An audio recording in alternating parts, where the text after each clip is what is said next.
पाकिस्तान और भारत के शौकीन क्रिकेट 14 अक्टूबर का इंतज़ार कर रहे हैं, जब पाकिस्तान और भारत की टीमें अहमदाबाद के सबसे बड़े दुनिया के ग्राउंड पर मद्दे मुकाबले आएंगी।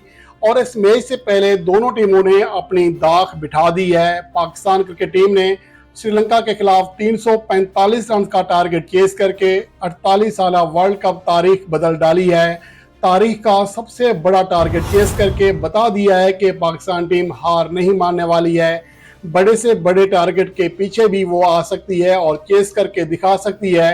और दूसरी जानब अगर भारतीय टीम की बात करें तो अफगानिस्तान, जिसकी बॉलिंग लाइन के चर्चे होते हैं, उनके खिलाफ 273 रन का टारगेट सिर्फ 35 ओवर में चेस करके साबित कर दिया है कि वो भी किसी से कम नहीं है, वो भी शानदार फॉर्म में है। ये वर्ल्ड कप की तारीख में सबसे कम ओवर में चेस किया गया 250 या इससे ज़्यादा रन का टारगेट है।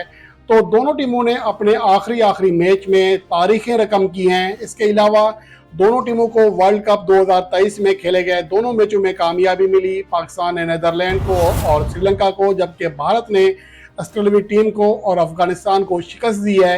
अब पाकिस्तान टीम के लिए इस मैच से पहले जो सबसे बड़ी परेशानी है वो है दो फैक्टर, जहां पर पाकिस्तान टीम के जो कारकर्दगी है या पाकिस्तान टीम के जो प्लेयर्स हैं वो आउट ऑफ फॉर्म हैं। एक हैं ओपनिंग बल्लेबाज, जहां पर अब्दुल्ला शफीक ने गुज़श्ता मैच में शानदार सेंचुरी स्कोर करके किसी हद तक टीम मैनेजमेंट की जो परेशानी है या उनकी जो फिक्र है उसको कम कर दिया है और किसी हद तक पाकिस्तान के शौकीन क्रिकेट को भी इत्मीनान दिया है। लेकिन दूसरी जानिब उनके साथी बल्लेबाज इमाम उल हक और उनके अलावा फ़खर जमान, जो कि बेंच पर बैठे हुए थे गुज़श्ता मैच में, दोनों ही की कारकर्दगी ख़राब है।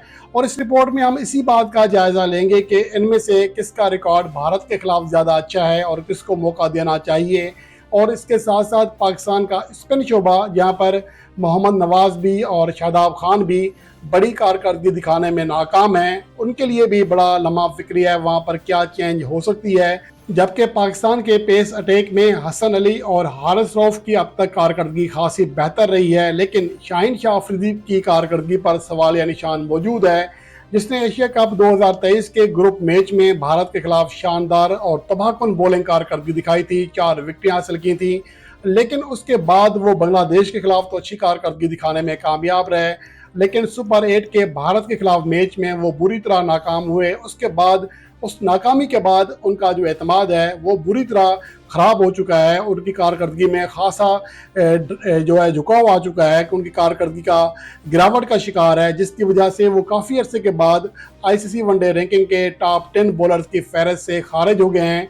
तो उनके लिए भी बड़ा चैलेंज होगा, लेकिन इसके बावजूद प्लेइंग 11 में वो रहेंगे। अलबत्ता पाकिस्तान की प्लेइंग 11 में 2 तब्दीलियाँ लाजमी हैं, उसका हम जायज़ा लेते हैं। और अगर ओपनिंग की बात करें तो अब्दुल्ला शफीक, जो कि रिजर्व ओपनर के तौर पर गए थे, एक तरह से मुतबादिल ओपनर के तौर पर गए थे, अब उनकी जगह तो पक्की है, लेकिन जो पाकिस्तान के मुस्तकिल ओपनर थे फ़खर जमान और इमाम उल हक, उनकी जगह पक्की नहीं है। दोनों खिलाड़ी इन और आउट के मसले से दो चार हैं। अगर फ़खर जमान की बात करें, आखिरी 11 इनिंग्स में नाकाम हुए हैं। उसके अलावा इमाम उल हक आखिरी 6 इनिंग्स में 78 रन की इनिंग्स तो ज़रूर खेले हैं, लेकिन बड़ा स्कोर करने में दीगर जो 5 इनिंग्स हैं उसमें वो 16 रन तक भी नहीं जा सके हैं। तो एक तो इनकी हालिया कारकर्दगी खासी मुतासर हुई है, और उनके अलावा जो उनका स्ट्राइक रेट है वो भी खासा कम रहा है। अगर उनकी आखिरी 50s की भी बात करें तो जो उन्होंने अफगानिस्तान के खिलाफ 50 बनाई थी, सिर्फ 64 का स्ट्राइक रेट था, और उसके अलावा 91 रन की जो इनिंग्स खेली थी उसमें 86 का स्ट्राइक रेट था। इससे पहले वो न्यूजीलैंड के खिलाफ जो आखिरी मैच में 50 बनाने में कामयाब रहे थे, उसमें भी उनका स्ट्राइक रेट 84 के करीब था।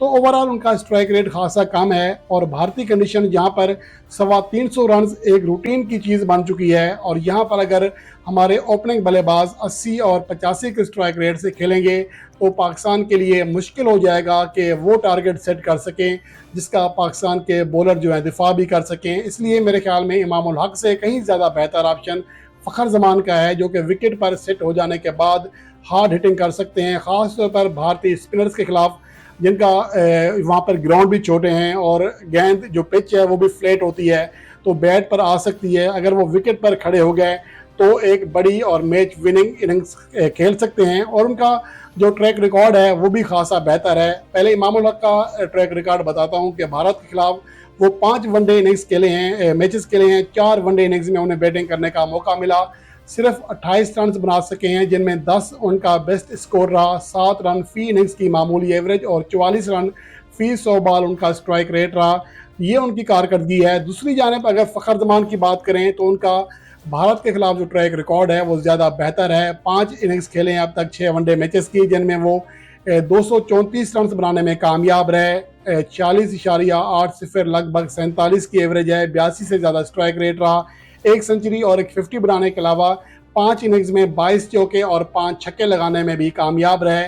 और सबसे अहम बात यह कि आईसीसी इवेंट्स में उनकी भारत के खिलाफ कारकर्दगी इंतहाई शानदार रही है। आईसीसी चैंपियन ट्रॉफी 2017 में वो पहली बार खेले थे भारत के खिलाफ और 114 रन की शानदार और फतहगार इनिंग्स खेली थी।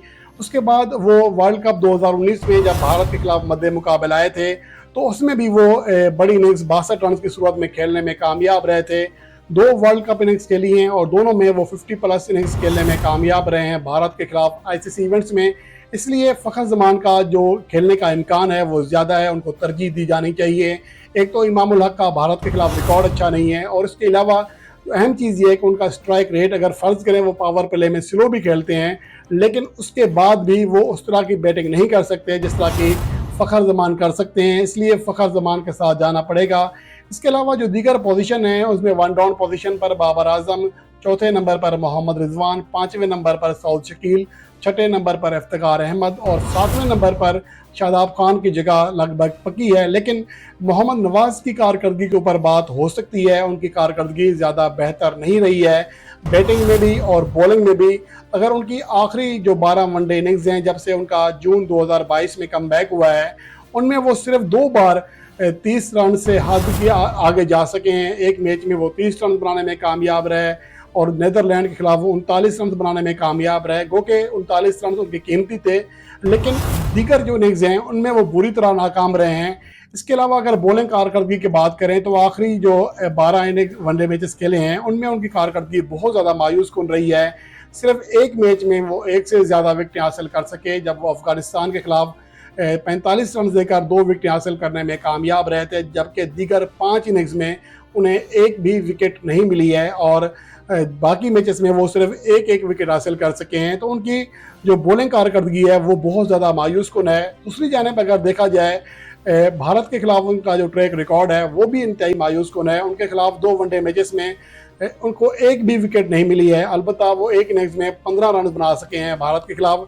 तो ये उनकी कारकर्दगी है मोहम्मद नवाज़ की, इसलिए मोहम्मद नवाज़ की जगह उसामा मीर को ट्राई किया जा सकता है जो कि एक पक्के लेग स्पिनर हैं और ज़्यादा कारआमद साबित हो सकते हैं और आखिरी ओवर्स में निस्बतन बेहतर हार्ड हिटिंग भी कर सकते हैं मोहम्मद नवाज़ के मुकाबले में।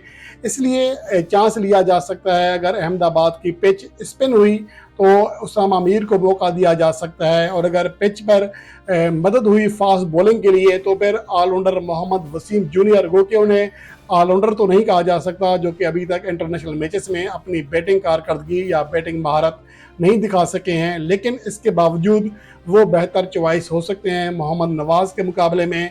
अब देखना ये है कि इसके हवाले से पाकिस्तान की मैनेजमेंट क्या फैसला करती है, क्योंकि हमारे स्पिनर्स मार भी ज़्यादा खा रहे हैं, लेकिन फिर भी ये देखना होगा कि पिच कैसी है। अगर स्पिन पिच है तो फिर उसामा मीर ही के साथ जाना चाहिए जो कि ज़्यादा एक तो ट्राई हो जाएंगे और पाकिस्तान का कम्बिनेशन भी बेहतर हो जाएगा अगर पाकिस्तान टीम कामयाबी हासिल करती है और ये प्लेयर्स भी बड़ी कारकर्दगी दिखाने में कामयाब हो जाते हैं तो यकीनन इससे उनका एतमाद भी बहाल हो जाएगा और ये पाकिस्तान के लिए आइंदा आने वाले मैचेस में काफ़ी ज़्यादा फ़ायदा मंद साबित हो सकेगा।